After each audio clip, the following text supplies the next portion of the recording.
नमस्कार, आदाब।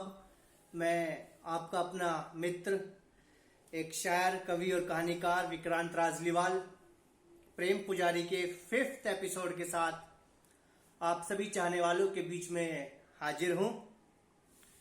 और हमेशा की तरह मैं आज के इस एपिसोड का आगाज अपने एक शेर के साथ करना चाहूंगा। तो अर्ज करता हूं, दाद दीजिएगा लाइक और कमेंट्स के जरिए। कुछ लम्हों को जिंदगी से लहूलुहान चुरा कर के लाया हूं जिंदगी, हर सितम जिंदगी से खुद जिंदगी को तबाह कर आया हूं जिंदगी। उन्होंने जो कहा भी नहीं उसको भी सुनकर के आया हूं जिंदगी, हर एहसास रूह से अपने मिटा कर के उनके आया हूं जिंदगी। ये वक्त बदल सकता है, हर एहसास बदल जाएंगे एक रोज जिंदगी, बदलते वक्त से भी रहेंगे कायम धुंधलाते हर निशान जिंदगी। यह एक शेर था। और अब बात करता हूं मैं आज के अपने एपिसोड प्रेम पुजारी के 5th एपिसोड के साथ। पूर्व के एपिसोड्स भी अपलोडेड है आपके चैनल पर। कहानी को समझने के लिए आप पूर्व प्रसारित वीडियोस को अवश्य देखिएगा, ताकि आप आगामी वीडियो के साथ में करंट वीडियो से भी जुड़ सके। इसके साथ ही जिन भी व्यूवर्स ने, मित्र जिन्होंने अभी तक चैनल को सब्सक्राइब नहीं किया है, कृपया भी सब्सक्राइब कर दीजिए और आनंद लीजिए प्रेम पुजारी एपिसोड नंबर 5। झुम्मन लाल छलिया सफर से झुंझलाते हुए, पिताजी आप तो कह रहे थे कि हम जल्द ही गांव पहुंच जाएंगे, परंतु टांगा तो दौड़ते ही जा रहा है, बस दौड़ते ही जा रहा है। तब गिरधर काका उसको समझाते हैं कि बेटा, यह कोई शहरी टैक्सी या कैब नहीं है कि बैठे और पहुंच गए। यह तो गांव देहात का टांगा है। तुम यह खेत देख रहे हो, कितने सुंदर दिखाई देते हैं। यह ताजा हवा और ऐसे सुंदर मनमोहक दृश्य वहां शहर में कहां देखने को प्राप्त हो पाते हैं। गिरधर काका और झुम्मन लाल की बात सुनकर टांगे वाला कुछ कहते हुए कि बाबूजी, अगले गांव की सीमा पर एक चाय नाश्ते का छोटा सा ठेला है, कहो तो कुछ चाय नाश्ता करने के लिए टांगे को वहां रोक दूं। गिरधर काका, हाँ रोक देना, बच्चे भी कुछ देर वहां रुककर टहल लेंगे और मन भी बहलकर दुरुस्त हो जाएगा। टांगे वाला, हाउ सपाट टांगे को हाँकते हुए और तेज रफ्तार से दौड़ाते हुए अगले गांव की सीमा पार एक चाय नाश्ते के ठेले पर रोकते हुए, शाबाश। वहां टेबल कुर्सी पर बैठकर सभी जन गांव टीकमपुर की मशहूर लौकी के परांठे और ठंडी मीठी छाछ का आनंद उठाते हैं। तभी टांगे वाला गिरधर काका से कुछ कहते हुए कि बाबूजी, मेरा तो हो गया। जब तक आप सभी जन नाश्ता करते हैं, मैं वहां टांगे की बगल में बैठकर अपनी चिलम को सुलगा लूं। गिरधर काका अपनी हामी के तौर पर सिर हिलाते हुए, ठीक है। लगभग 1 से 1.5 घंटे सभी जन वहां ढाबे पर चाय नाश्ता ग्रहण करने के पश्चात पुनः टांगे पर सवार हो जाते हैं। और टांगे वाला, हा चल सपाट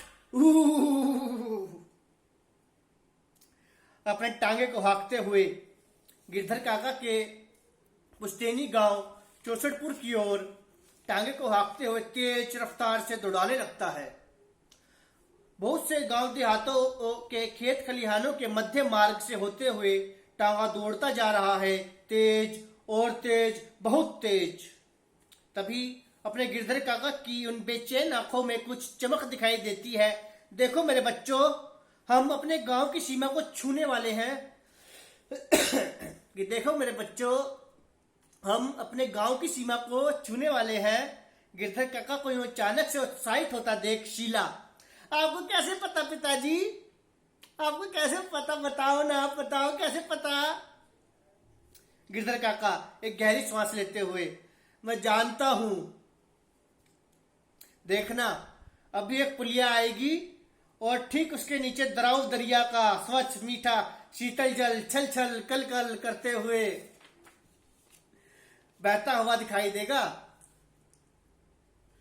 बचपन में हम बालकों की टोली के साथ अक्सर यहां स्नान करने आते थे। एक क्षण रुककर पुनः वहीं से प्रारंभ हो जाएगी हमारी पुश्तैनी गांव चौसठपुर की सरहद।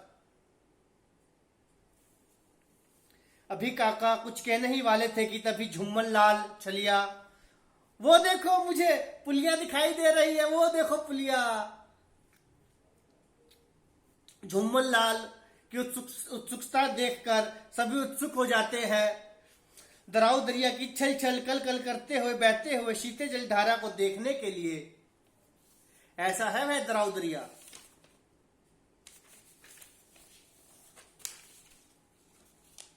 कुछ ही क्षणों के उपरांत टांगे वाला, हाउ चल सपाट,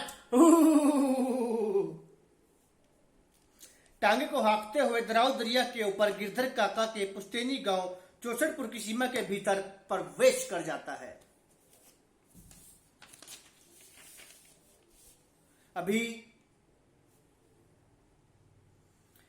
टांगे ने दराव दरिया के छल छल कल कल करते हुए शीतल मीठे जल को पार करते हुए अपने गिरधर काका के पुश्तैनी गांव चौसठपुर के भीतर प्रवेश किया ही था कि तभी उनकी कमसिन पुत्री शीला, पिताजी पिताजी, दरिया तो पीछे रह गया।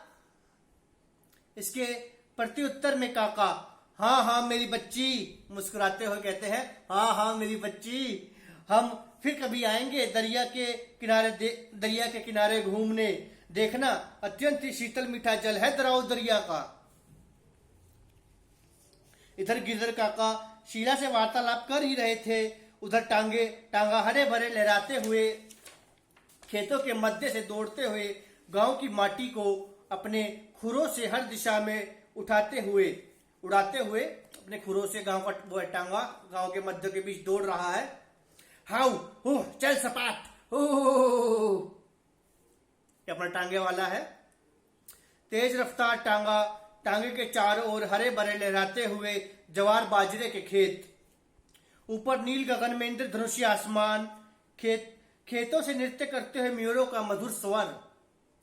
ऐसा मनमोहक सुंदर प्राकृतिक दृश्य देखकर झुम्मन लाल छलिया की आंखें खुली की खुली रह जाती है। अपने पुत्र झुम्मन लाल की उत्सुकता को जानकर गिरधर काका से कुछ कहते हुए, पुत्र झुम्मन, बचपन में हम अक्सर यहाँ नृत्य करते हुए मयूरों को देखने के लिए आते थे।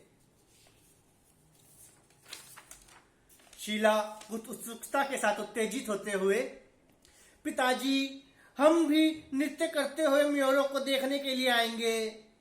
आहा कितना सुंदर है, काश मैं इन्हें छू पाती, काश मैं इन्हें छू पाती। अपने गिरधर काका कुछ कहते इससे पहले ही टांगा कुछ और रफ्तार को पकड़ते हुए, हाउ हू चल सपाट, टांगा अब अपनी चरम रफ्तार को प्राप्त कर गया कि तभी, अरे रुको, बस यहीं रोक दो भाई। अपने गिरधर काका निर्देश देते हैं टांगे वाले को। टांगे वाला, हाउ हे रुक, उसकी लगाम खींचता है टांगे की और रोक देता है। के साथ ही टांगा खेतों के मध्य रुक जाता है। शीला पुनः कुछ उत्सुकता के साथ उत्तेजित होते हुए, पिताजी, गांव आ गया। गिरधर काका, हाँ मेरी बच्ची, झूमन लाल हैरानी से, परंतु पिताजी यहाँ तो सिर्फ खेत ही खेत है। गिरधर काका टांगे वाले को भाड़ा करते हुए, यह लो भाई तुम्हारी मजदूरी, कम तो नहीं है।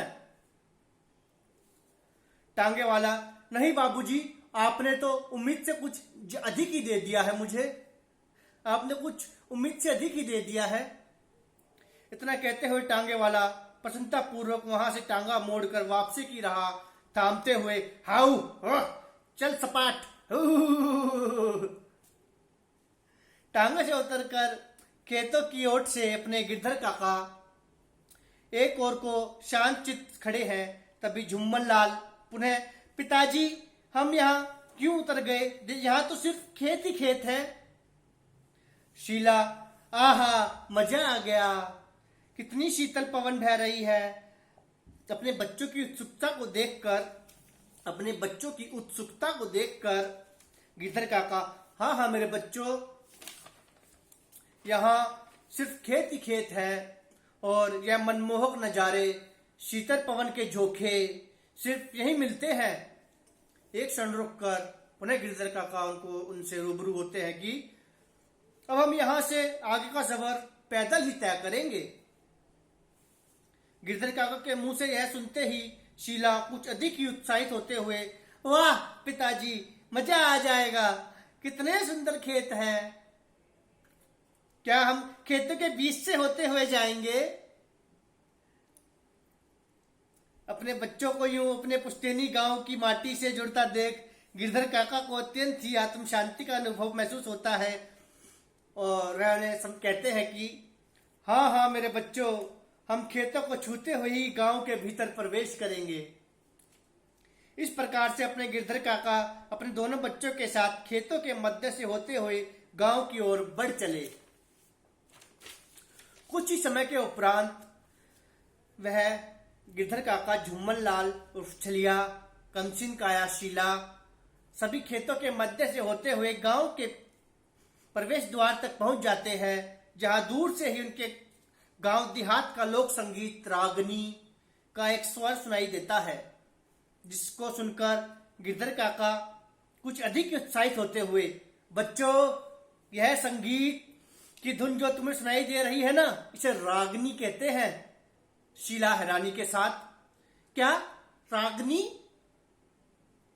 गिरधर काका मुस्कुराते हुए, हाँ मेरे बच्चों, रागनी। एक मिनट,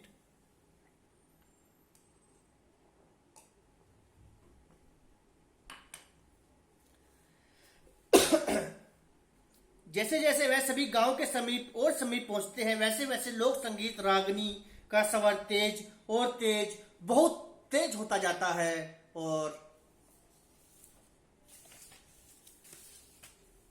यह था प्रेम पुजारी का एपिसोड नंबर 5। जल्द ही एपिसोड नंबर 6 के साथ आप सभी मित्रजनों और शुभचिंतकों के मध्य उपस्थित होऊंगा।